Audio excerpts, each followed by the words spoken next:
মা, সারা জীবন তোমার রূপ ফুটিয়ে তুললাম, কিন্তু আজ নতুন বছরে আমার খোকাটাকে একটা নতুন জামা দেওয়ার জন্য সামর্থ্য হলো না।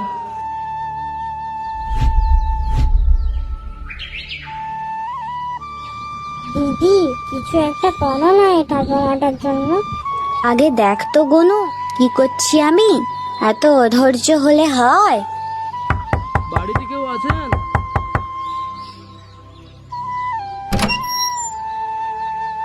আচ্ছা, এটাই তো সেই বিখ্যাত পটচিত্রকার উমা মণ্ডলের বাড়ি, তাই না? হ্যাঁ বাচ্চা, আমি উমা মণ্ডল। শুভ নববর্ষ ম্যাডাম।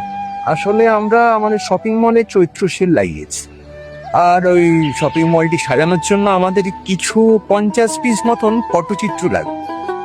তাহলে কি আপনি তা দিতে পারবেন? হ্যাঁ হ্যাঁ, নিশ্চয়ই।